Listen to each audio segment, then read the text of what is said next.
Frank, engaging, revealing. Now on BBC4, Mark Lawson talks to Terry Gilliam.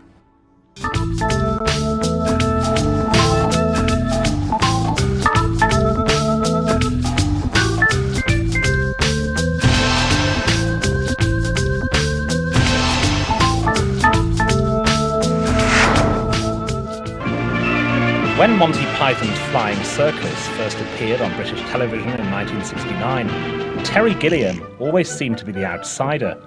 Unlike John Cleese, Terry Jones, Eric Idle, Michael Palin and Graham Chapman, he was American.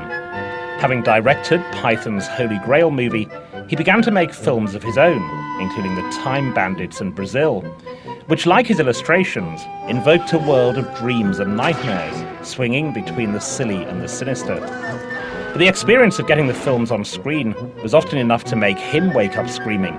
He had public disagreements with Hollywood studios over Brazil and the adventures of Baron Munchausen. And his version of the Don Quixote story suffered so many disasters that it was abandoned unfinished and became the subject of a hit documentary about cinematic catastrophe, Lost in La Mancha. But despite these nightmares, Gilliam still continues to put his dreams on screen. He's just finished Tideland, about a child's bizarre fantasy life. You've had a lot of bad luck as a film director, and we'll talk about some of that in detail, but Brazil was hard to get released, Munchausen was hard to make, Don Quixote never was made, it was abandoned. What is it that kept you going through all that? I don't know, I'm just pig-headed, I guess. I think I believe in things. I believe in the things I'm doing, so that's kind of what it's about. It's also partly just a perverse pleasure in proving everybody wrong, which I failed to do, quite obviously, time and time again. But it's like when they say, don't do it, that's impossible. That's the reason to go and do it, it seems to me. I don't know, it's very strange. I think it's because I do know what I want to do, and it sort of encompasses my whole life. And so if I don't do it, it's like not living my life. So I march on and do it. And you, it suggests you have got an incredibly strong self-belief. Does it ever waver during all this? Oh, I mean, it's a complete lie, the self-belief thing. I mean, it's an illusion. I become, I think, aggressive as a defensive mechanism is what it's about, because I'm never certain of what I'm doing. I sense what I'm doing is good, but the detail may be all wrong. Every bit of all the pieces may be wrong.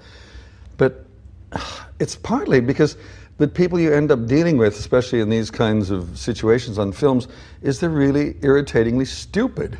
And that's what makes me crazy. I'm not sure if I'm right, but I know they're wrong.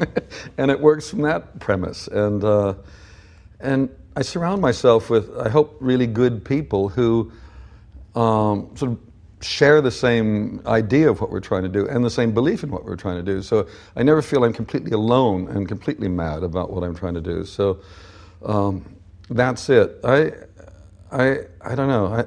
I've always been pretty strongly inner-directed. I always feel I'm possessed by ideas or subjects, and they insist that I make them, is what it really is about. And I'm really the hand that writes and the unwitting victim of some greater force. Well, we'll talk about what that force is in a moment, but as you well know, your image in the film business, for some people, you're seen as maverick, out of control, mad, trouble. Yeah. Do you accept any of that? Very little of it, really. It's become one of those stories that seem to take over from reality. I always keep thinking it's like you're walking down a street and you step in dog shit and it sticks on your foot and you can't get rid of it. And that's what that story is about. I spend more time talking about my difficulties and my problems and these fights, and it's not really true. There's been a couple films that have been very clearly documented the problems, but most have gone very smoothly. There's I think it's because they've been well documented. And it's partly because I've got a bad memory and I'm too lazy to do a diary. So I end up having somebody either make a little film about the making of the film or write a book. And, there's good material in there. So once it's there and it's solid, it becomes something for interviewers to, go through, read that, problems, let's talk about it. I think there's a basic dislike of Hollywood that I can't disguise. And I can't seem to keep my mouth shut about it either, which continues the tale. But filmmakers have great difficulties making films. Most of them don't talk about it because it's bad for your career if you blow these things up. But I think it's having grown up in Hollywood and disliking it so much because I couldn't see how I could make a career in it. I always use every moment to lambast Hollywood, and that just always rebounds on me. And what is it about Hollywood? It's a number of things, but first of all, it's creative control. But you once said about a producer, you said he was trying to have some creative input, and his job is just to raise the money. Now, a lot of producers would argue with that. They would say they could have some input, but for you, they couldn't. No, that's not actually true. I probably said it, and I probably regret it now. Every producer I've worked with have had ideas. I remember what I said to Arnon Milchan, who produced Brazil, when he started talking about his ideas and things, and I said, your opinion means no more to me than the next person I meet on the street or the secretary down there. It's just another opinion. Because you're the producer, it doesn't mean your opinion should be any more important or relevant or useful to me. And that was it. And I kind of still feel that, even though there have been producers. I worked with Chuck Roven on 12 Monkeys, who was very good. He used to make me crazy by insisting I do certain things, and I was convinced he was wrong, but he was right. That's interesting. So you can be wrong. Oh yeah. Oh, I can be wrong a lot. we've got it there on film to show how wrong I can be, how often. Yeah, look, I'm going to go back to El Hete, and I'm going to tell the French producers that I'm not going to continue in the project the way it is. And explain to them the reason that I'm leaving the film is that I don't have confidence in the producers to support me in the decisions that need to be made in terms of making the film.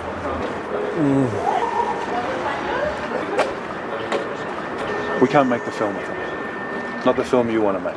My argument is always, I think my mistakes are going to be more interesting than their mistakes. It's as simple as that, which isn't a great argument for great creativity. But it's about that, because I find their criteria is not the same as mine. It's not about the film. It's about the success of the film or the money-making possibilities of the film. And those are important elements, but they shouldn't supersede the film.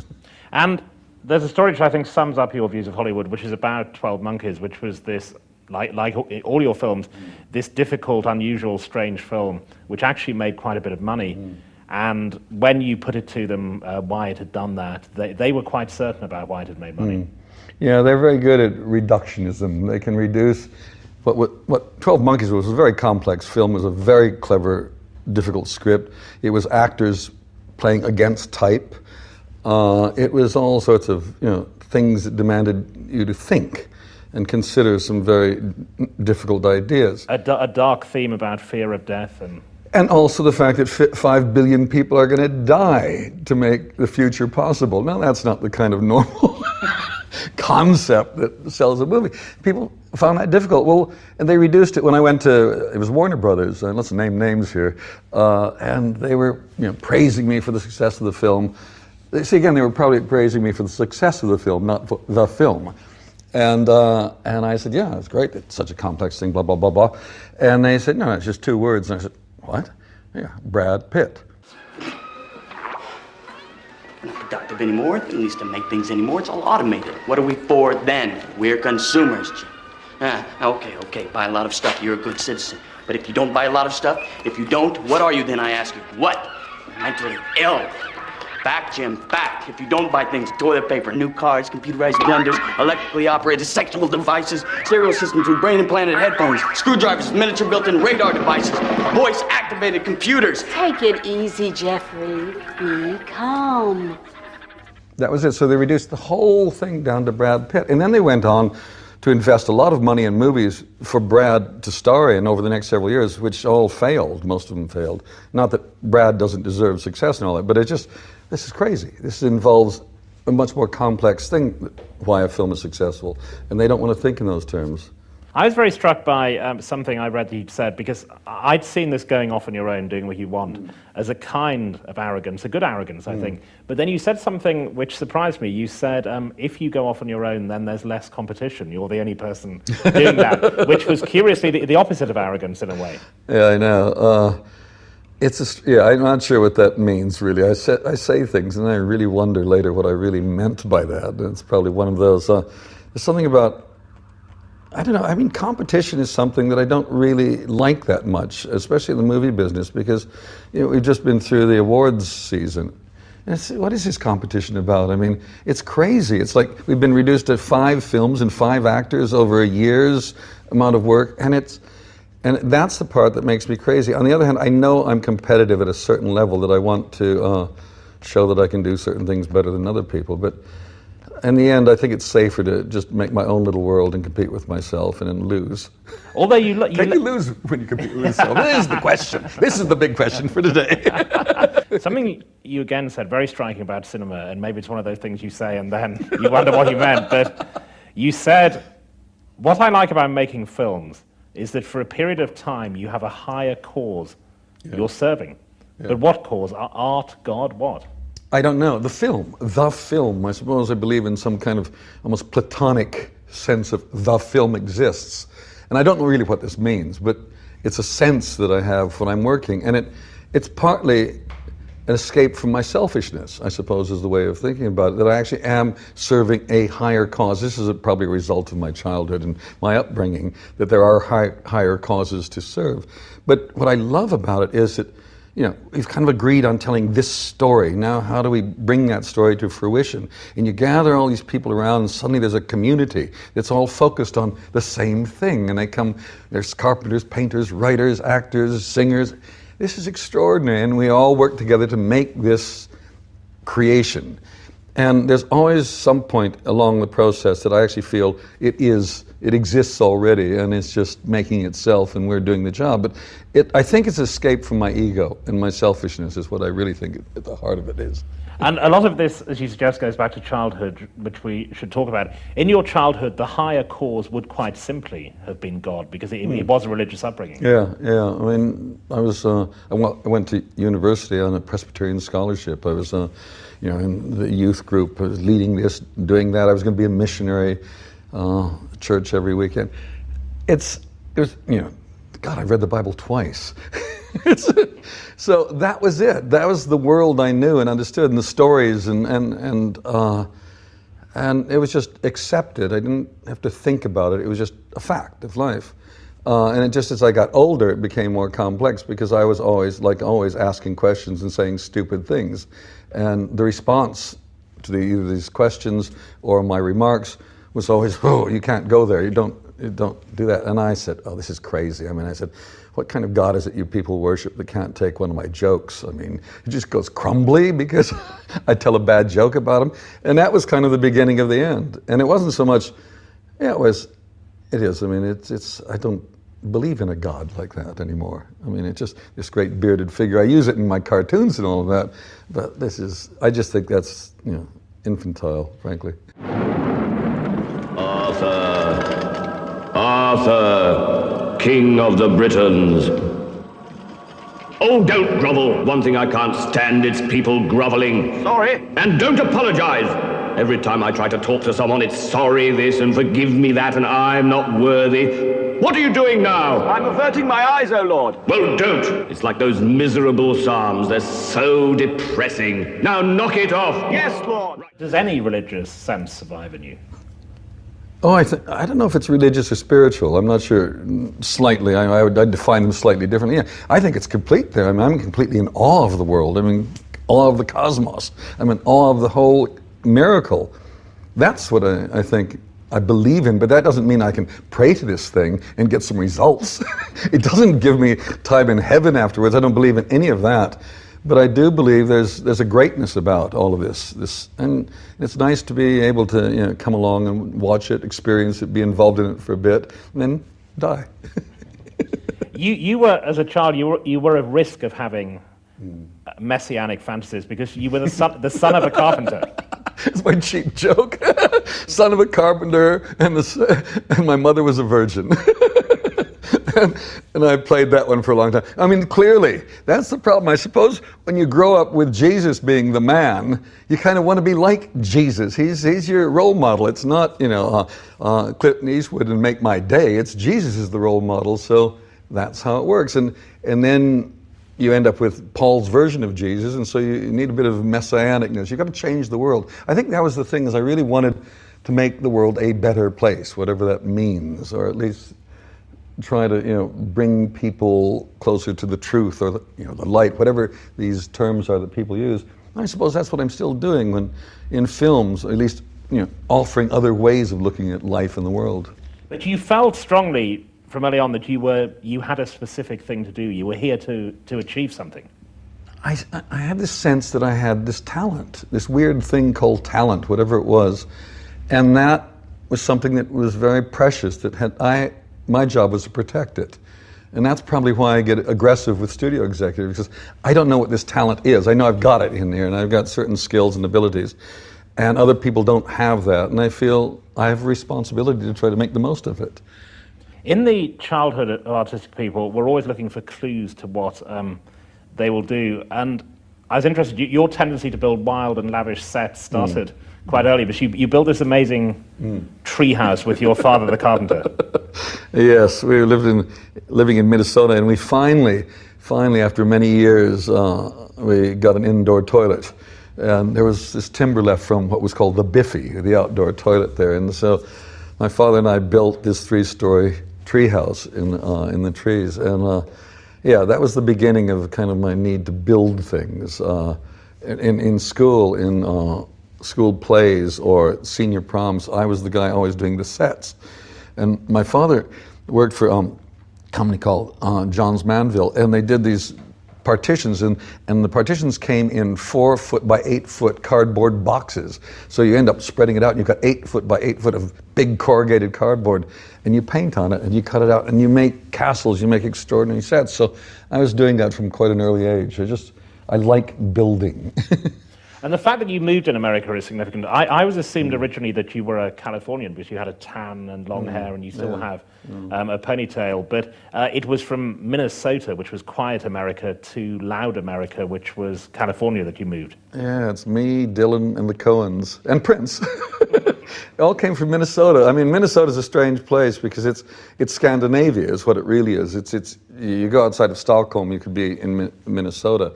And the Coen brothers gave people the image that most of them have of it, most of us have in Fargo. Fargo, exactly. I mean, it's a cold, in the winter it's 40 degrees below zero. It's in the summer you're being devoured by mosquitoes. But, I mean, we lived in this little house that my father had converted from a summer cottage to an all year round house.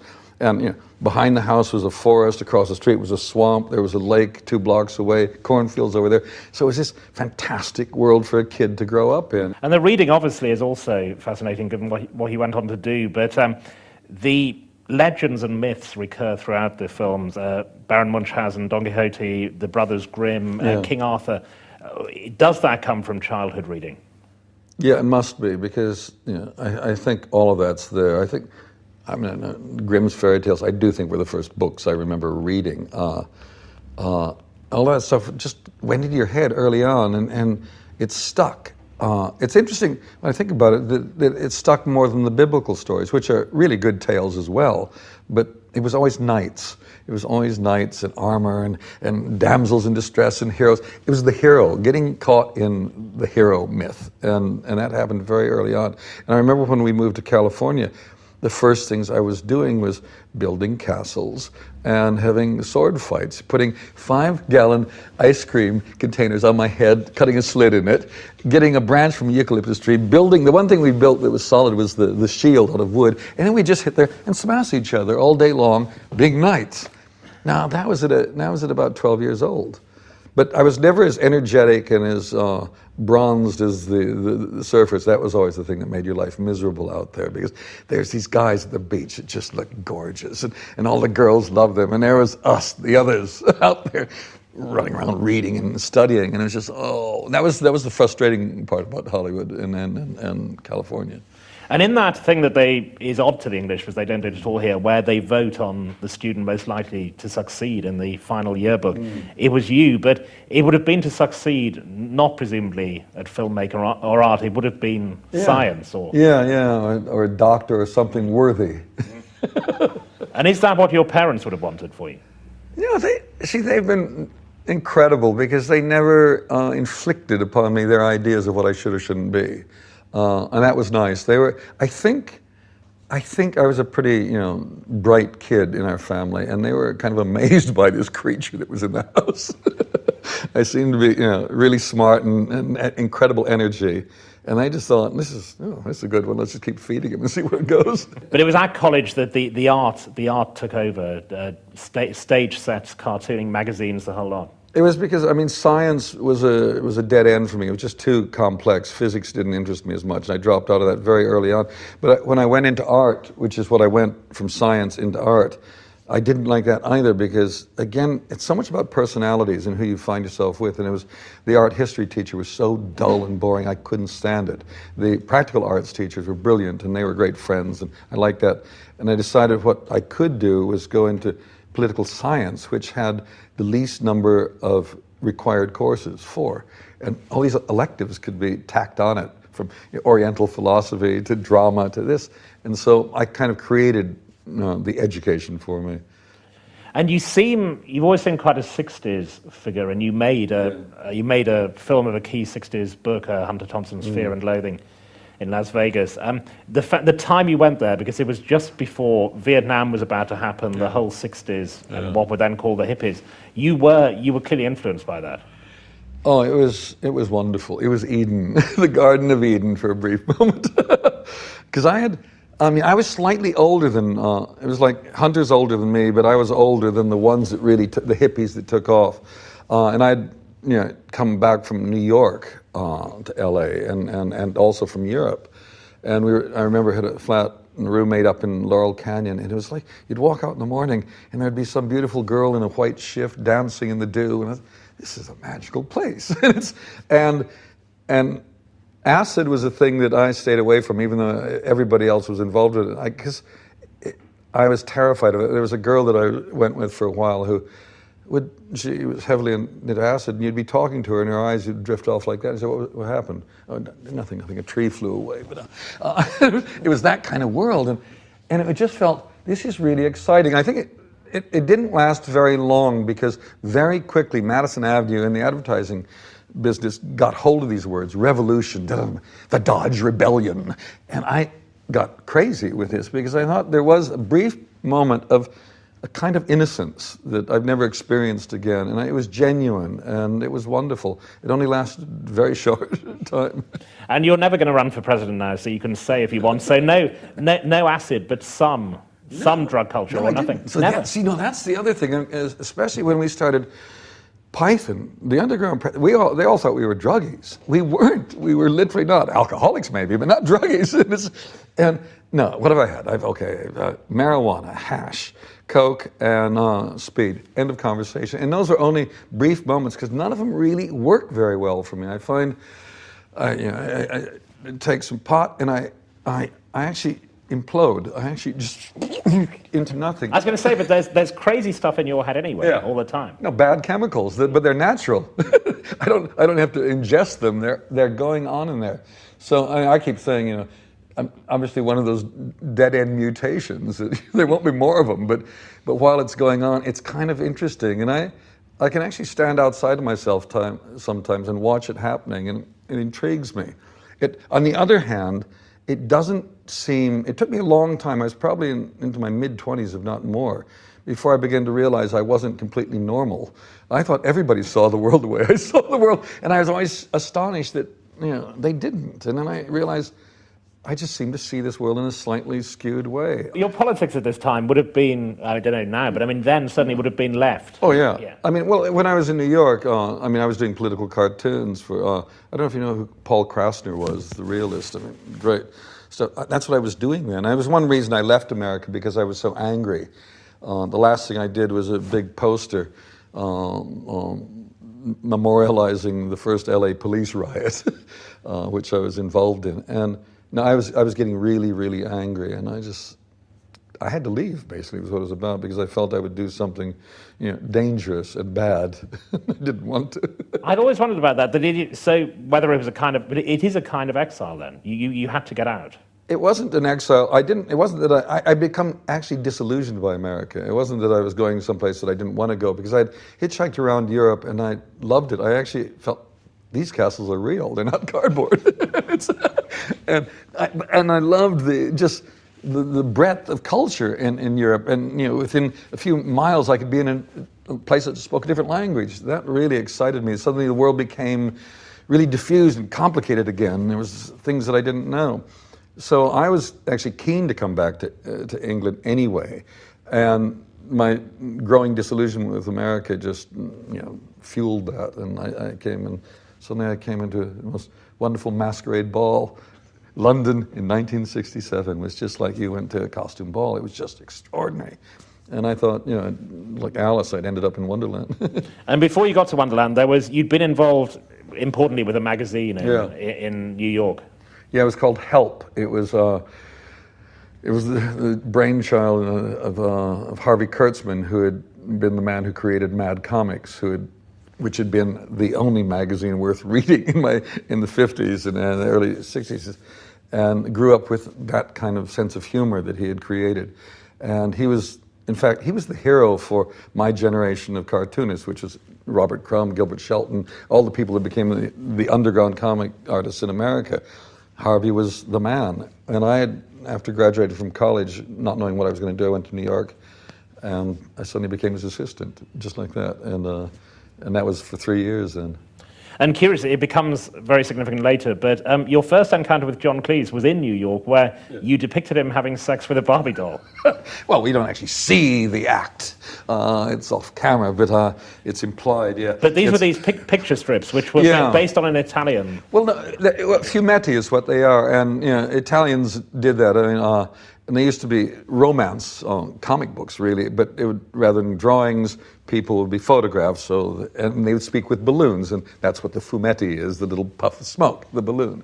And so we'd write these very funny, satiric comic stories, and then go out and shoot. So it was actually shooting movies without movement, is what it was. And I was always in charge of these things, so I'd find the locations, I'd find the actors, costumes, we would do it.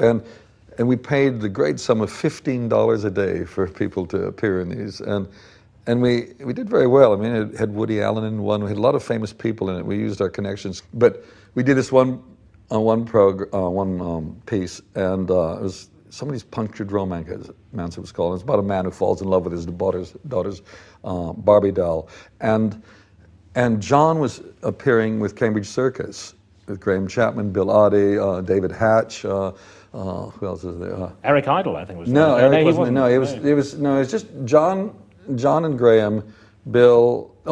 Tim Brooke Taylor was the one. Yeah, and they were in New York, and they were there on the coattails of Beyond the Fringe, but they weren't as successful, so they were stuck in some East Village theater, and they were brilliant. It was wonderful, and John, of course, stood out, and I approached him and got him to do this, and so we became friends.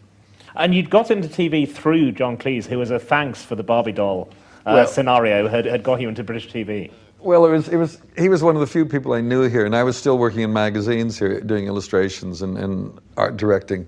And I said, I want to get out of this. And so I approached John, said, introduce me to somebody in television. He gave me 2 names of producers. I finally tracked one of them down, and it was Humphrey Barclay, who was producing Do Not Adjust Your Set.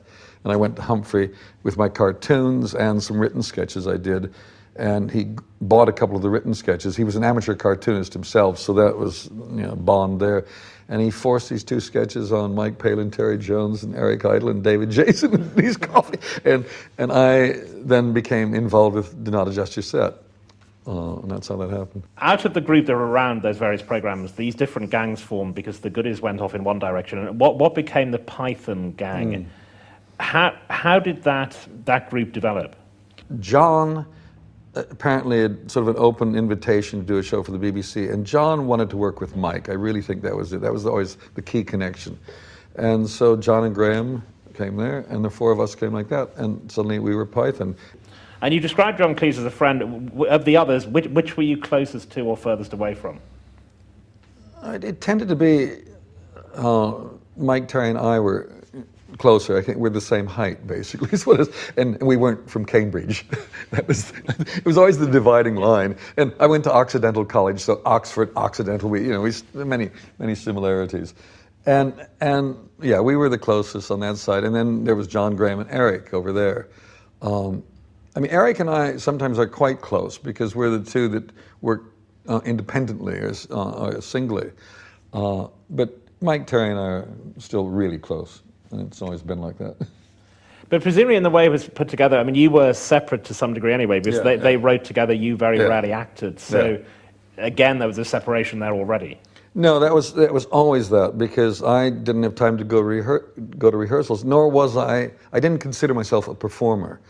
I did what I did.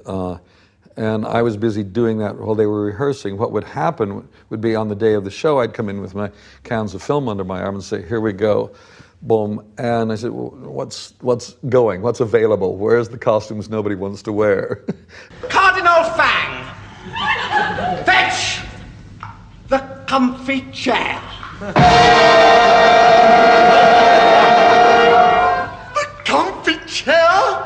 And Python has become hugely significant and a reference point in comedy and all that.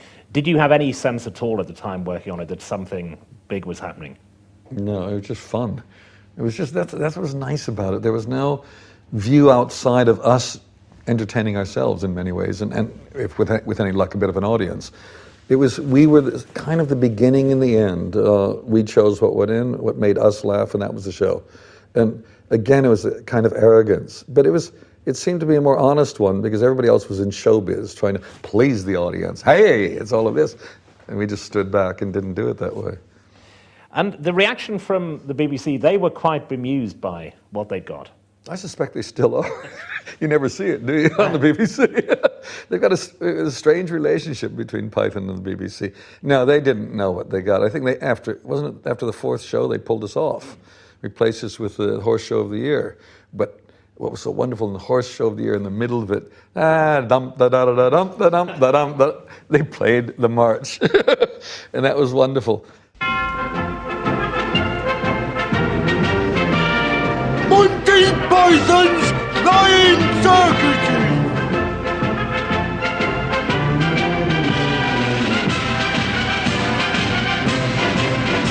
The use of the Caesar Liberty Bell, that was your idea. Well, Terry Jones is now beginning to think it's his idea. I'm convinced it's mine. That's the dangerous thing about Python now. I mean, who did what? You don't know anymore in many cases. And it's interesting. They literally don't know who wrote which sketch. No, now. I think there's a lot of sketches. You just know that John wrote the parrots and John Graham. Mike wrote da-da-da. You know that, but there's a lot of stuff that is because it would start with one group of people having written it, and then another would take over. So the things started blending. And Eric was the most chameleon-like, and he could suddenly turn a sketch that could have been just like one of John Graham's or one of like Mike and Terry's, and it all started shifting. So I think it's harder to remember, but I'm convinced it was me that chose the Liberty Bell because I remember a man named Roger Last came in with a bunch of Sousa marches because I thought a march would be nice, and I've always liked Sousa marches, and then it was that bong at the start that I said, that's the one. But also for the kind of animation you were doing, it has that incredible sense of movement. You go like that. That's why I love marches. I mean, marches are so wonderful because I think they actually hit some kind of resonant rhythm within people's bodies, and that's why you want to march with them. And even Michael Palin, who is officially Britain's nicest man, has referred to tensions. Tensions is the word he uses about the Python gang. But you remember those? Oh yeah, that was part of that's what I think made it good. It was this fine balance between people who actually respected each other, liked each other, and were competing and discovered that they were not as they were more distant in their thinking than not. I mean, what tended to happen, it would usually focus on John on one side and Terry J on the other, and the rest of us would sort of stand back and watch this happen. But they both represented different sides of Python. I think what's interesting is that we did, when was it, 5 years ago, it was a thing we did on the BBC, this 900th anniversary of Monty Python or something. And we all had a wonderful time. We loved each other. It was great to see each other. It was a terrible show, I thought. It was the tensions that kept it really alive, and really, it was tense, and people fought for things, and people got angry, and people got passionate. And that's why I think the stuff was good. And Cleese and Terry Jones representing different sides. Cleese was the intense cerebral side, and Terry Jones was the more conceptual, sillier. the heartfelt, from the gut, from all of those things. Yeah, and that tended the way it worked, because Mike, Terry, and I suppose, were slightly more abstract and conceptual, and or even possibly more filmic as well, where the other side was about two people beating each other up mentally, verbally, or whatever, or playing with words. And there tended to be that difference. But a lot of it just became people wanted their material in, and so they started fighting for it. And it was also very different for you. The impact on you was less obvious, because whereas John Cleese notoriously had people following him down the street, doing funny walks, you were not connected visually with it in the same way. It's one of those things, you're growing up, you want to be famous, everybody wants to be famous, and you long for it, and then you see what it's like. And there was John, and he couldn't walk down the street without being asked to do a silly walk, do something. And I really enjoyed the fact that I wasn't known. I remember being shocked. There was one, I don't know, late night lineup or one of the shows that we were on, and I remember going the next day into some shops, and people said, guess who's there? And I didn't like it. It just was. I prefer to be able to walk around unknown, unobserved, and to do the observing. You can see now, looking back, that Monty Python led to you being able to direct movies. Monty Python, The Holy Grail in 1974. Had that always been a plan for you? Yeah, I think it was something I always wanted to do. At first, it was kind of vague, and that's why when I went to New York, film school, that was. Wanted to get into movies, but I didn't know how. When later I ended up in Los Angeles, I couldn't see how to do it either. I knew I couldn't work my way up through a system. I just don't have the ability to start as a T-boy and slowly go up like that. But I was always frustrated by the fact that I want to make movies and I don't know how to do this. So when finally Holy Grail comes along and we're in a position to do whatever we wanted and however we wanted, Terry and I, who were both wanting to make movies, said, everybody named Terry gets to direct, and everybody agreed, because nobody else wanted to do it, and they realized it's a bit of a dog's body job, but it was also a chance to try to do it. And the two of us set out, and up to that point we had been seemingly of a completely singular mind. And it was only when we actually started shooting that I realized we're not quite the same person, and disagreements started. And in the end, and also I had been so wrapped up in being a cartoonist and working alone, I didn't have the social skills you need to really direct, or work with that crowd anyway. And well, I was going to say, that's important, because we talked about the tensions. A key tension for you was that they were not really directable, were they, the Python? Yeah, well, they didn't seem to understand what was needed to get the shot. The moment that it finally cracked was, there's a scene where the cows are being thrown over the battlement, cows and all the animals. Now, to do that, we had to get their heads below the crenellations of the castle, so I could then cut a mat and put these animals in later.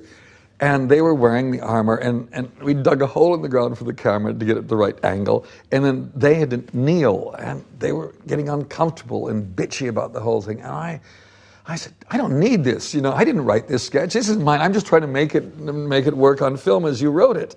And so I went off in a huff. The director leaves in a huff and lies down in the tall grass. I'm not going to play anymore. It was just ridiculous. So Terry took over, and then we decided, Terry works with them, I'll stay back with the camera, and then that's how we divided it. If you do not agree to my commands, then I shall... Jesus Christ!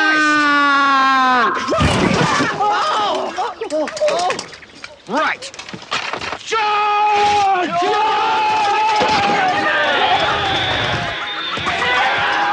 There was a very funny moment early on when Terry and I realized we were not quite saying the same thing to the crew and everybody. We're two voices shouting slightly differently, and we got the assistant director to be the common voice, the one voice.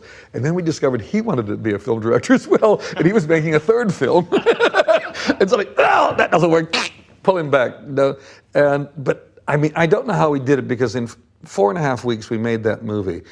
And everything that could go wrong did go wrong, and yet we did it. And it was just being so naive and young and energetic and determined. And I look back and say, a miracle.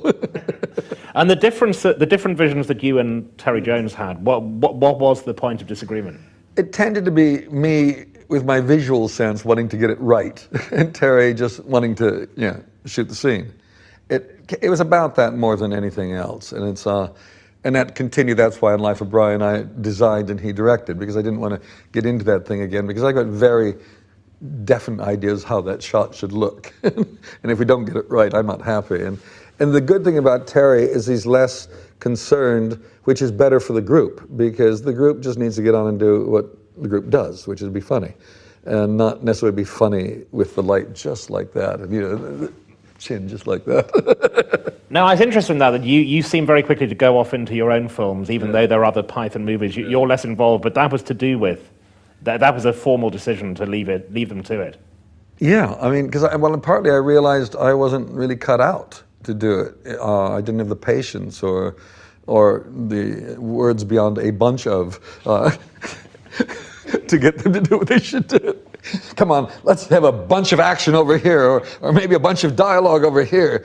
And I went off and did Jabberwocky on my own, and I loved it, because suddenly I was the director, and great people like Max Wall and John LeMessurier would do what I asked them to do. If I said, Max, lie down here, and I'm going to cover you with dust, and then you're going to get up coughing, he did it. He didn't complain. He didn't argue that it was going to be uncomfortable. And I thought, well, this is great. I'll do this job in the future and let Terry continue with the group. Looking again at Jabberwocky, the Time Bandits, it's pretty clear from then on, you were clear what he wanted to do, which was to make a kind of human cartoon was what they were. That the heart of it is cartooning. I mean, all your storyboards are very carefully drawn at the very beginning. Yeah, I think that was there. It was one of the problems. It was, when you began, the storyboards are there to tell me what to do on the day, because I'll forget. And it was also, again, trying to control it. As I've gone on, I don't storyboard anymore, because I found I was restricting the actors a lot. I mean, they did it for me, but in retrospect, I thought, well, I could have given them more space, and they would have been more comfortable and maybe have done even better work. So that's what was going on in the early days. And it is a strange transition from sort of Python cartoons to reality and real acting and real storytelling. I don't know if I've ever made that transition completely. But I was going to say, but I mean, it's there, even Monty Python and the Holy Grail, but then Jabberwocky, Time Bandits. Almost nothing you've ever done has been set in the present. I mean, in Time Bandits, there are clearly scenes in the present, but the boy rapidly escapes from them and goes into this fantasy world. You're happier in the past, or in the case of Brazil, the future. Yeah, I mean, Fisher King is set in the present, but it's like I can't quite get to grips with it. I don't understand the present as much as where if it's a slightly removed world. I've got freedom now, because we all know what most people agree what the present is, and to me it restricts me. So if I'm one step away, I can then play. The stories have always been about the present. They're always contemporary ideas being dressed up in stranger costumes and sets. And Time Bandits is interesting because it has clear connection with Python, notably Michael Palin, but it's you going off on your own. But what was the starting idea for that? Well, I was trying to get Brazil made, and nobody was interested. So I sat down one weekend and said, I'm going to write something that'll be for all the family. Let's just do a movie for everybody. And so I came up with the idea, the basic shape of the thing, and then I called Mike up and said, "You want to play?" And then he got on board, and off we went.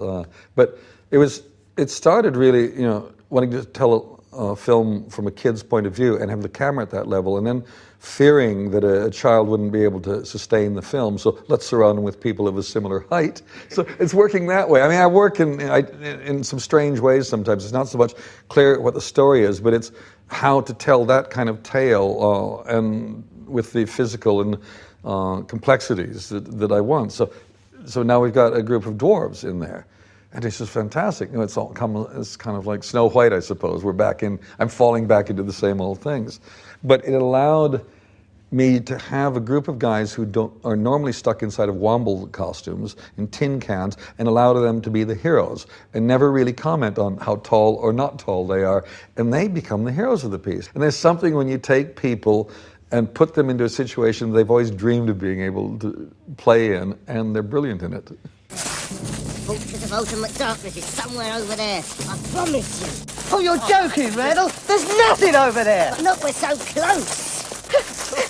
You've been saying that for the last 40 miles. Let's go back. We'll all die out here. Yeah. Can't give up now. When can we give up? Come on, it's just a bit further. Clearly movies are supposed to be visual, but there are obviously directors who start with dialogue or a theme or whatever, but in describing how Time Bandits came, everything, it's a series of visual connections. It always comes from images for you. I think so. Well, actually, no. I just knew that here's a kid, he reads, his parents are awful, he wants to escape to another place. And then let's pop around through various times. I mean, it really came, when I think about it, it came from this idea that here are the co-creators of the world, God's helpers, who got bored and thought crime would be more interesting. And so you go from the sublime, and then the idea, once you're doing crime and how you escape into the past before the crime is committed.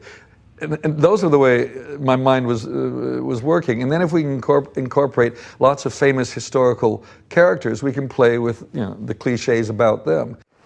Hello, I'm Hood. It's Robin Hood. Say good morning, you scum! Good morning. You're all robbers. Oh, the best, Mr. Hood. Jolly good. And you're a robber, are you? Jolly good. And do you enjoy robbing then? Well, it helps pay the rent, sir.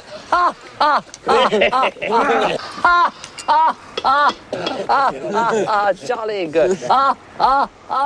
And you're a robber too, are you? How long have you been a robber? 4'1". And Brazil began your struggles with studios, which we're moving on to now. There was a whole book written about this, and it seems odd now when films like Lord of the Rings last for several days, but the first argument, it was over the length of the film.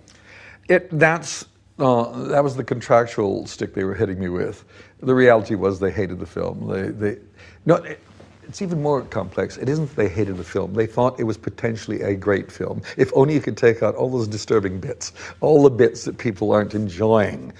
And that's what it really came down to. So what were the bits that in their terms had to go? Well, the ending, first of all. You can't have an ending like that. They've got to drive off. They drive off in the truck at the end to the Happy Valley. Perfect ending. Even if you're making a film set in a nightmare totalitarian future? Yep. They literally could not accept the fact that I said, the story we agreed to tell was this, and this is the system, this is the way the cogs work in it. You just don't invent a happy ending at the end of this thing because you would like to have a happy ending. That's what happens. But the audience will get more people in if you put a happy ending on. I said, well, sorry. And I suppose I had been gearing up for this fight for a long time. And there it was. And it was so wonderful because Universal Studios, their building, their headquarters, is a black monolithic tower just like those in the film. It was bizarre. And suddenly here we had the situation of the guy against the bureaucracy. And I've always felt in many ways the films, what happens around the films, is what the films are about, and that was what this had. So in this case, you became the Jonathan Pryce character. Yeah, and I had to fight against the system. Or maybe I was the Robert De Niro character. I'm not sure which one. But all I knew, they were trying to stop this film, and they weren't never going to change it. And so let's go to war. And one of your weapons in the war was these newspaper ads, pleading with them. Well, it wasn't pleading, and it was Variety. It was the trade magazine, a full page ad, just a little black around the edge like Italian death notices. And then the rest was blank except for this nice little typewritten note in the middle, Dear Sid Sheinberg, the head of the studio. Dear Sid Sheinberg, when are you going to release my film Brazil, signed Terry Gilliam? That's all it said.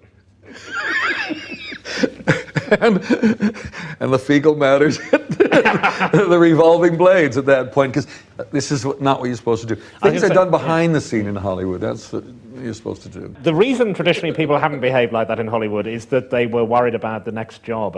That famous phrase, "You'll never eat lunch in this town again." Yeah. Did you not care about that? No. My weakness is I'm sort of trapped in the present. I only live in the present. I don't care about past or the future. It's what's going on now, and that's what my problem was. Now was a film that I thought was an extraordinarily good film, and it was being stopped, and so that can't happen. I had seen other people, compromise before, and I don't think you win ultimately. You get destroyed, possibly personally. Luckily, we had a couple friends who were in the LA Critics, and we started these clandestine screenings around Hollywood for the film because it couldn't be shown. The studio would not allow the film to be shown, so we were doing it in people's homes. And they discovered in their bylaws that the bylaws were less clear, and the bylaws never said that the film had to be released to qualify for their awards at the end of the year. And so now Brazil went into the competition even though it hadn't been released, and the studio had made public statements. It was unreleasable, it was unwatchable, it was a piece of shit, basically, is what they said. All the top guys, Lew Wasserman, Frank Price, Sid Sheinberg, all the big names had come out publicly. And on the night of Universal's greatest moment of the year, when Out of Africa was opening in New York and everybody was there, all dressed up at the big banquet, the LA Critics announced their film awards. Best Picture, Brazil. Best Screenplay, Brazil. Best Director, Brazil. Nobody had ever seen, and they had to release the film. And on it went. So you won that one. The Adventures of Baron Munchausen. I lost that one. Yes, it's the one you lost, which we should talk about. This is where your reputation as a maniac who goes over budget comes from, because the budget was almost double. Yep. The film kept getting into financial trouble. Yep. It ends up in one of these amazing Hollywood stories. It ends up being run by Lloyd's of London. The insurers were running the production in the end. But that's where essentially everything went wrong on that film. Here's the story about The World's Greatest Liar. And I had a producer who was the Munchausen of the piece, who, again, the first budget came in at $60 million. We'd raised $23.5 million. He fired the accountant. Next accountant came in, $40 million, fired him. The fourth one said, 23.5. That was it. And so he had found the accountant. The studio was doing this film. I had storyboarded the entire film. I never hide anything. I'm blatantly honest and open about everything. There's all the information there. The company that was the completion guarantor, the insurance company, had all the information in front of them. The completion guarantor who had made Brazil, who liked me a lot because we came in under budget on Brazil, refused to do Munchausen. Another one came in. There were only 117 prints of the film ever made for America. And so it was a flop, even though it got great reviews and was doing really good business. But it was at a time the company was selling itself. So anyway, it doesn't matter. That's the truth. But the reality is, I got the blame for it because it was my comeuppance. It was like, the moments. All film directors want to be Orson Welles. Well, I got my moment.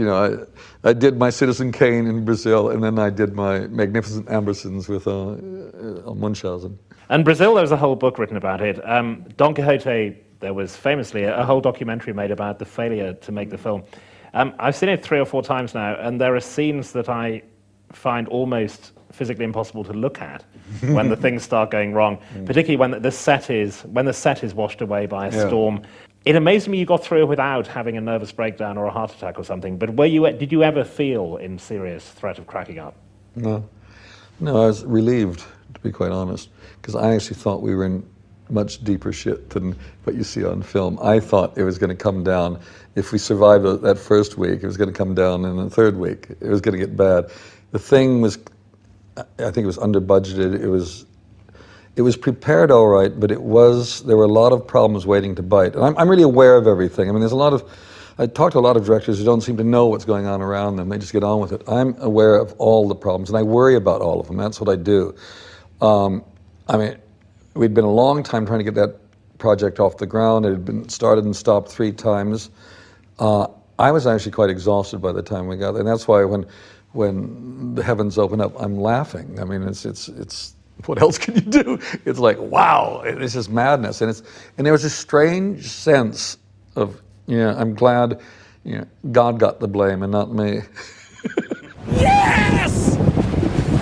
Whoa! Which is it, King Lear or Wizard of Oz?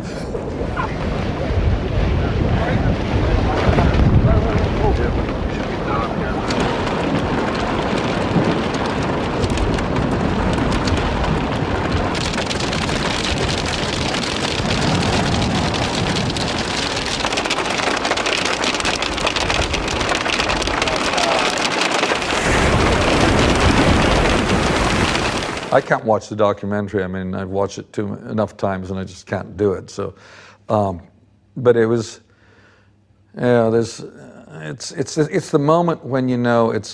Somebody said there's a moment when I'm watching. There's a scene on the screen, and my face is gone, and that's when I know it's really over. Because I literally think I am berserk on every level. I will go right till I die to make something. But at a certain point, you realize it's just not going to happen, and that's when it really hits. But there was a weird sense of relief as well. So, and that's the difference. Whereas Orson Welles, Magnificent Ambersons, the studio interfered. He walked away from it and went and made Cherry commercials and virtually never made another film. You're the exact opposite. You just, no matter what happens, you keep going on to the next project. Because there's, I don't know. I just feel I don't know what else to do, frankly. I mean, it's what I'm reasonably good at. It's what I like. What gives kind of meaning to things, and there's a lot of people that I work with that need the work as well. So there's a kind of responsibility to keep making movies. There's good people out there, and we like working together. And sometimes some of them don't get that many other jobs. But I think it's also that awful thing of each time when you're making a film, for a brief moment, life makes sense. You're trapped in that story. There's parameters here. I understand existence within those terms. And that's what you do. And then it finishes. And then there's this chaos that starts up again, this senseless world that's out there. And then you start sliding into depression. And I've got to find a story. I've got to find something to cling to again. And since you give up Jesus, you've got to find something else. We talked earlier about the fact that as a child you had a sense of having, mission is probably not too strong a word, that you had this talent, you had to do something with it. Do you feel that you've accomplished that? No, because it's unless what I fear is the talent may have dried up, and I have to keep testing to find out if it's still there. That's what it's about. No, I wish I felt satisfied, but I don't. I mean, I feel, and it's this problem of living in the present. The present is all I know. It's like an infinite presence. And if I'm not feeling like I'm achieving something, it's kind of an empty place. It's weird. And so I'm always surprised when I go somewhere and people run up and say, I love your films. It always comes as a surprise to me because I actually don't think of myself as anything other than trying to get the next job, trying to do something, trying to think of something worth doing. But I suppose the difficulty is if you're working outside, you're not making the obvious box office hits. They're unlikely to win Oscars. It's what the measure of success would be. That's presuming the difficulty. There's no obvious... Yeah, there's that. But I think I do sense the measure of success. I know there are enough people that are passionate about what I've done, that have made a difference to them, that have made them actually see life differently. And they bump up into me every month or so, and that's kind of, I know, well, that's pretty good. No, I don't judge success on sort of Hollywood standards, to be honest. I mean, box office success is great because it allows the next project to happen more easily. That's all it's about, nothing more than that. And it's nice to know that you reach a larger audience. That's good too. But I'm less concerned about the size of the audience. It's more about the intensity of their experience that intrigues me. I finally want to ask about hair because it's a largely theoretical subject for me, but it's been important for you. But even now, well into your 60s, you maintain the ponytail. It's a rebellion of some kind. I don't know what. No, it's kind of an aide memoir. That's what it is. Since my memory is so bad, I have to retain that. To feel it, to say, oh, once upon a time there was hair that went down there. I'm not just this aging creature. It's kind of umbilicus is what it is. Terry Gilliam, thank you very much. Thank you. That's a good one to end on.